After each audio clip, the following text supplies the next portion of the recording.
एक महिनाभर थांबला तर आज $1.96 मिळतोय, तो $100 मिळायला लागेल. आमचा हा तुमच्याशी वादा आहे, तुम्ही काही काळजी करू नका. पेट्रोल 120-130 रुपयाला जाईल. आत्ता मी मोबाईलमध्ये बघत होतो, वाशिमला अकोला नाका म्हणून जागा आहे, तिथल्या पेट्रोल पंपावर पेट्रोल डिझेल घ्यायला लोकांची रांग लागली आहे. कॅन घेऊन लोक पेट्रोल पंपावर आले आहेत आणि त्या कॅननं एकमेकाला मारतायत पेट्रोल डिझेल भरण्यासाठी भांडणं.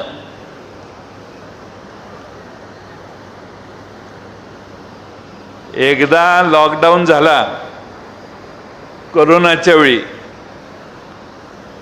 आता आपोआपच लॉकडाऊन करायची व्यवस्था होते का काय याची मला भीती वाटायला लागली. राज्यामध्ये देशामध्ये काही दिवसापूर्वी देशाच्या गृहमंत्र्यांनी भाषण केलंय, अपने पास 6 महीने का कोटा है, पेट्रोल है, डीजल है, गैस है, डरने की कोई बात नहीं. 15 दिवसाआधी केलं.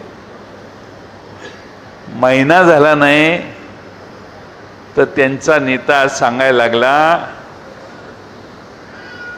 बाहेर फिरू नका, सोनं खरेदी करू नका, परदेशात जायचं बंद करा,